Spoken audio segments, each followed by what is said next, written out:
Hello friends, welcome to my channel stories by Garima Kushwaha. दोस्तों, जैसा कि आप जानते हैं, मैं हर रोज़ आपके लिए अलग अलग और रहस्यमयी कहानियाँ लेकर आती हूँ और कुछ इसी तरह की एक कहानी मैं आज भी आपके लिए लेकर आई हूँ। The Black Rider of Fort Manuel. ये बात सन 1952 के आसपास की है। उन दिनों मैं और मेरे साथी एक नए प्रोजेक्ट पर काम कर रहे थे। मैं एक आर्किटेक्ट हूँ और मेरा काम है नई डिज़ाइन के घर और बिल्डिंग्स तैयार करना। ऐसे डिज़ाइंस जो वक्त के साथ तालमेल बिठा सकें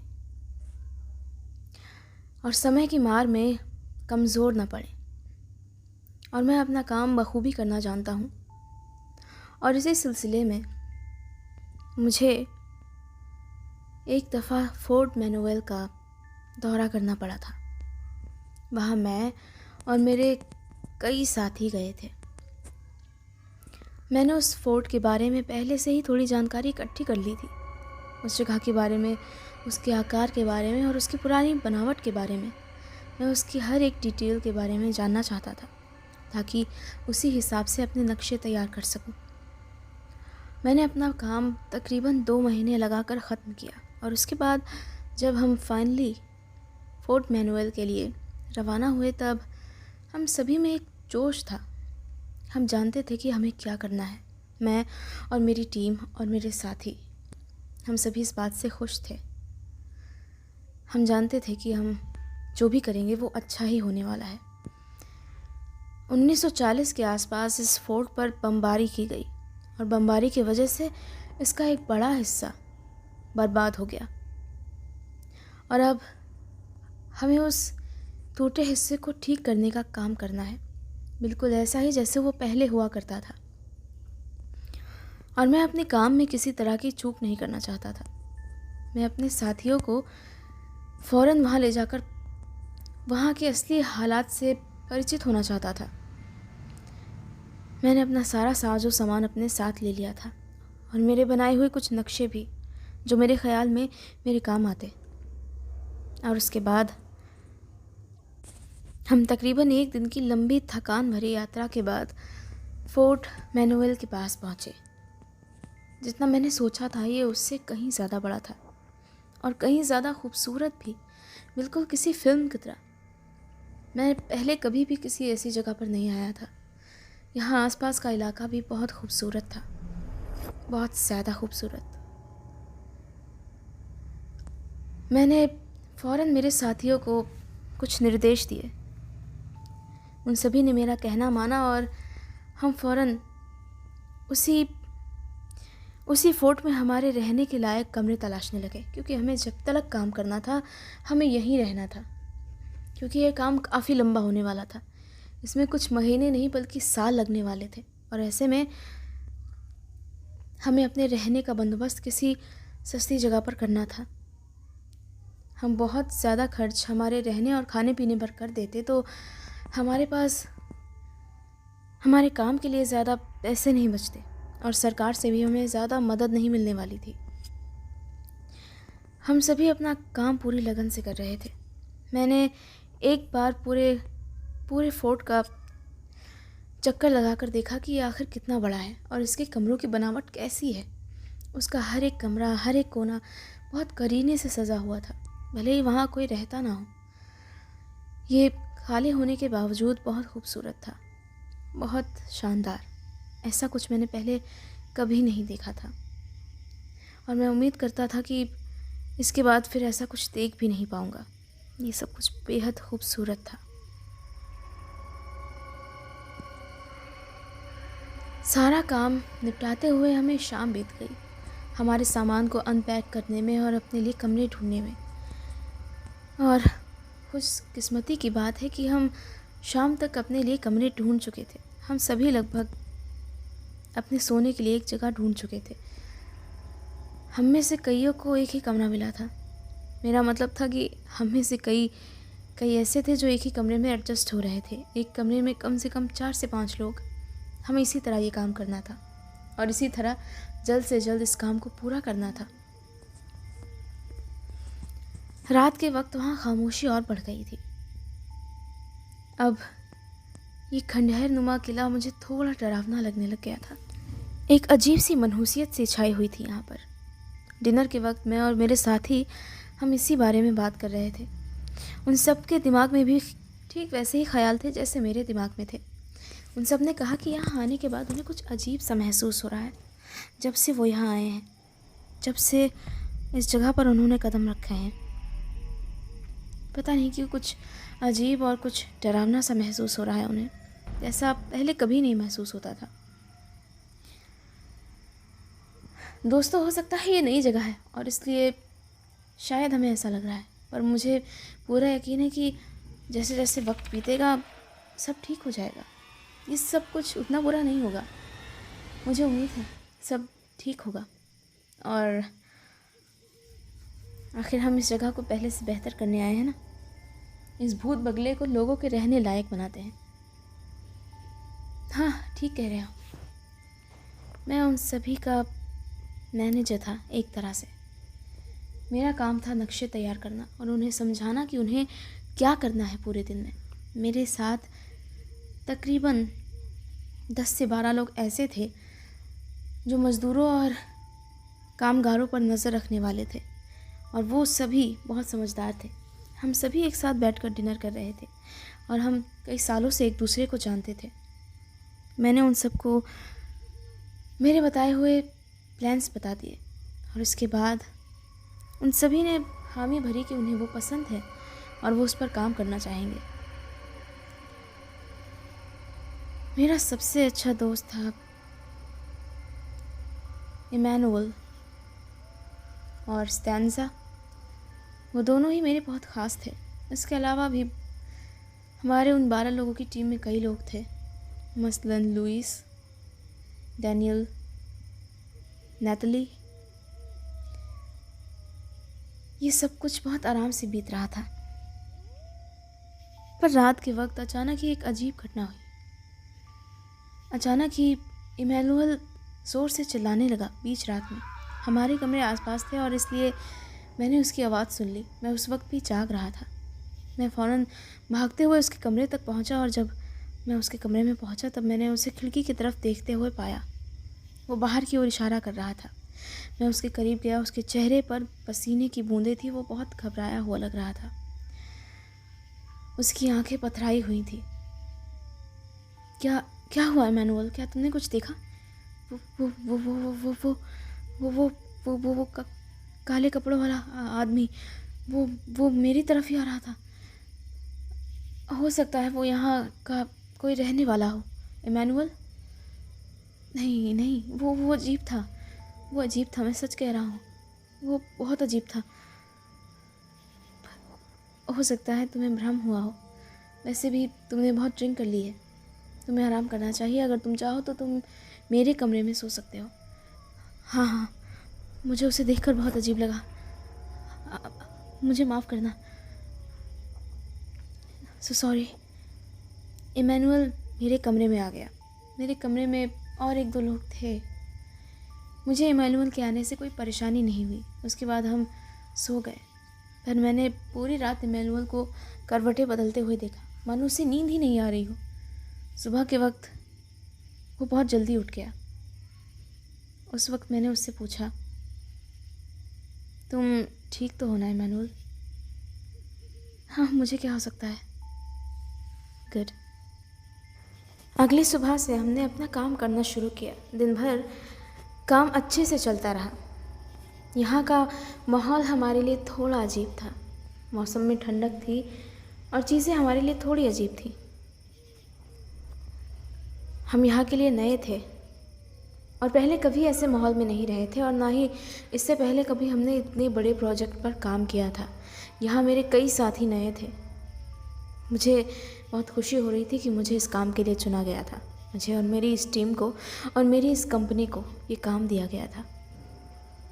ये बहुत जिम्मेदारी भरा काम था। हम दिन भर मेहनत से काम करते रहे। दोपहर के वक्त कुछ देर रुककर हमने खाना खाया और फिर वापस अपने काम पर लग गए। और शाम के वक्त एक अजीब घटना हुई।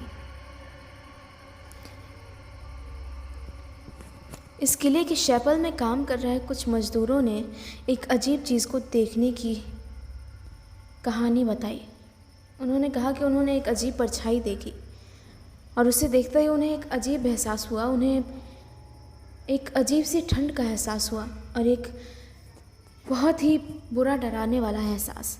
वो सभी इस बात से सहमत थे, वो सभी मज़दूर जो उस हिस्से में काम कर रहे थे। मुझे उनकी बात पर विश्वास नहीं हुआ। ये सारे लोग मेरे लिए नए थे। ये सभी लेबर्स मेरे लिए बहुत नए थे और मैंने पहले कभी इनके साथ काम नहीं किया था। पता नहीं क्यों मुझे ऐसा लगा कि वो मुझसे झूठ बोल रहे हैं और मैंने उनकी बात पर ज़्यादा गौर नहीं किया। रात के वक्त जब हम डिनर करने बैठे तब हमने गौर किया कि इमैनुअल वहाँ नहीं था। पता नहीं वो कहाँ चला गया था। मैं उसे ढूंढने के लिए उसके कमरे तक गया। वहाँ जाने के बाद भी मुझे इमैनुअल नज़र नहीं आया। आसपास के और कई कमरों में देखने के बाद भी वो मुझे कहीं नज़र नहीं आया। हमने काफ़ी देर तक उसका इंतज़ार किया पर इमैनुअल वापस नहीं आया। उसके बाद मैंने अपने साथियों से पूछताछ करनी शुरू की। तब उन्होंने कहा कि उन्होंने इमैनुअल को घबराए हुए किले से बाहर जाते हुए देखा। आज बाहर का मौसम थोड़ा ख़राब था। हमें ऐसे हालात में रहने की आदत नहीं थी। बाहर तेज़ हवाएं चल रही थी और बौछारें पड़ रही थी।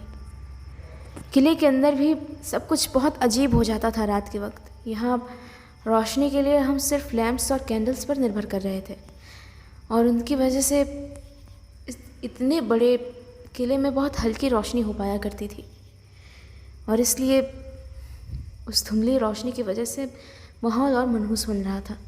इमैनुअल कहाँ गायब हो गया, इस बात को सोचकर मेरा दिमाग फटा जा रहा था। अब इमैनुअल को गायब हुए तकरीबन 2 घंटे बीत चुके थे। बाहर की बारिश बढ़ती जा रही थी और हम सभी की चिंता भी बढ़ती जा रही थी। हम सभी इमैनुअल को ठीक ठाक घर वापस लाना चाहते थे और इसलिए हमने सभी लोगों से पूछताछ की और अधिकतर लोगों का ये कहना था कि उन्होंने इमैनुअल को घर से बाहर जाते हुए देखा था। शाम के वक्त डिनर करने से कुछ ही देर पहले। ऐसा लग रहा था मानो वो किसी चीज़ का पीछा कर रहा हो। हम बाहर निकल गए। बारिश ने उसके कदमों के निशान भी मिटा दिए थे। हम सभी बहुत परेशान थे। हम सभी ने कुछ 10 या 12 लोगों की एक टीम बनाई और हम सब एक साथ मिलकर इमैनुअल को ढूंढने निकल गए। हमें इतना पता था कि वो दक्षिण की दिशा में गया था और हमने उसी तरफ चलना शुरू किया। ये किला काफ़ी बड़ा था। मैंने सुना था कि पुराने वक्त में इस किले को इस छोटे से शहर की रक्षा के लिए बनाया गया था और इसलिए ये किला काफ़ी दूर तक जा रहा था। हम पैदल चलते हुए काफ़ी आगे निकल आए और काफ़ी आगे निकलने के बाद हमने एक जगह कुछ कदमों के धुंधले से निशान देखे। ये निशान पानी की वजह से धीरे धीरे करके गायब होते जा रहे थे पर वो सीधे जंगल की तरफ जा रहे थे। हम सभी अपने साथ लैंप्स लेकर आगे बढ़ रहे थे। हम में से कुछ के पास टॉर्च भी थी। हम आगे बढ़ते रहे और धीरे धीरे करके हम बीच जंगल के पहुंच गए और जंगल के बीच पहुंचने के बाद हमें वहाँ किसी के कराहने की आवाज़ सुनाई पड़ी और हम कुछ और आगे गए। कुछ और आगे जाने के बाद हमें इमैनुअल का चश्मा ज़मीन पर पड़ा हुआ मिला और सामने ही टॉर्च की रोशनी डालने पर बिली को इमैनुअल नज़र आ गया। हे, वो रहा इमैनुअल। हमने इमैनुअल की ओर देखा। वो बहुत घबराया हुआ लग रहा था और लगातार आसमान की तरफ घूरे जा रहा था। उसका चेहरा भाव शून्य हो गया था।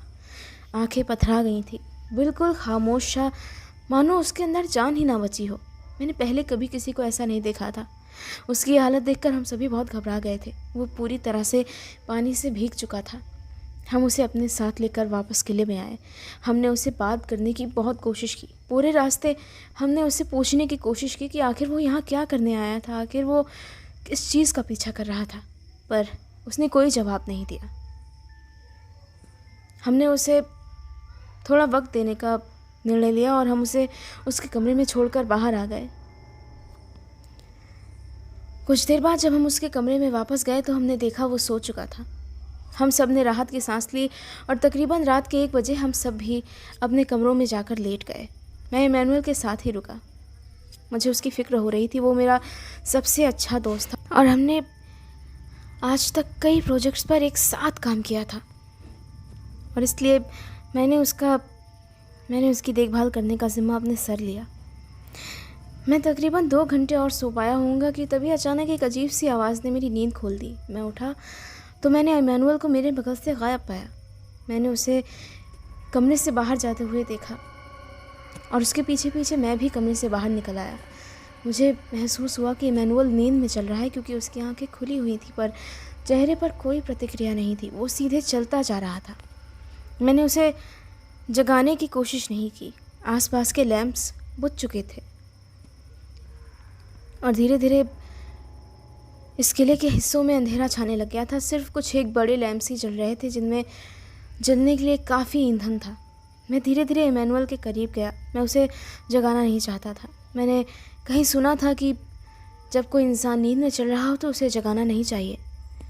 ऐसा करने से हालात और बदतर हो सकते हैं। बजाय इसके कि मैं उसे नींद से जगाऊं, मुझे कोशिश करनी थी कि मैं उसे सही सलामत वापस उसके बिस्तर तक ले जाऊं और वो वापस लेट कर सो जाए।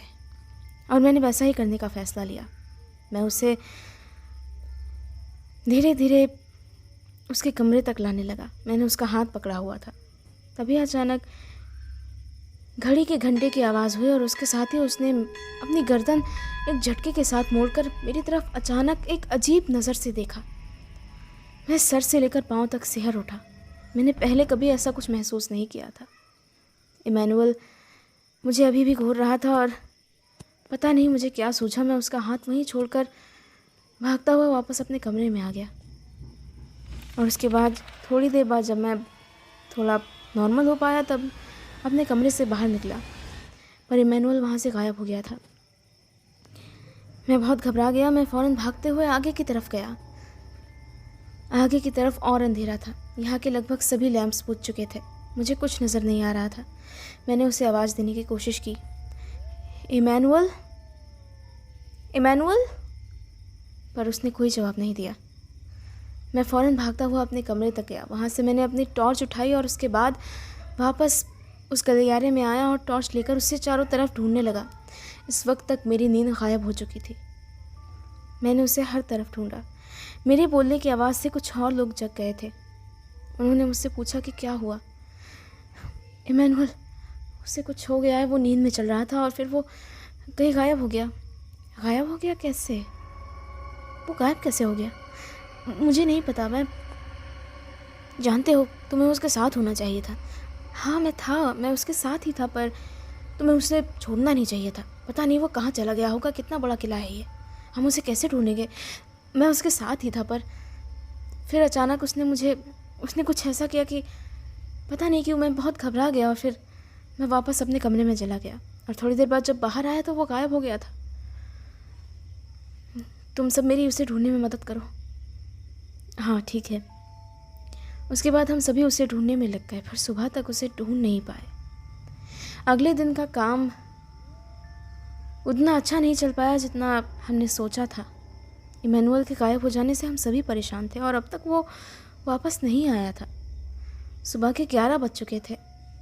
अगर वो नींद में चल रहा था और उसकी नींद खुली होती तो वो ज़रूर बाहर आने की कोशिश करता जहाँ भी वो गया होता, पर वो अभी तक वापस नहीं आया। ये बात हम सभी को डरा रही थी। दिन भर काम करने के बाद शाम के वक्त अचानक फिर वही घटना हुई।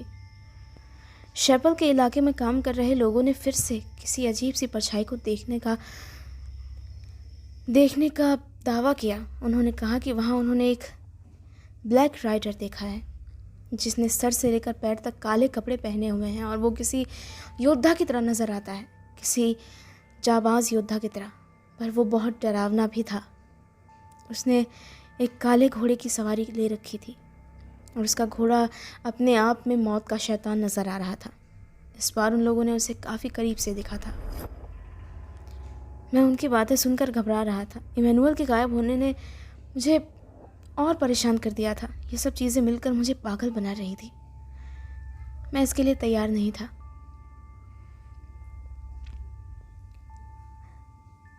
ये वक्त रात का होने वाला था और इमैनुअल अभी तक वापस नहीं आया था। मैंने उससे सुबह से लेकर शाम तक किले के कई इलाकों में ढूंढा पर वो कहीं नज़र नहीं आया।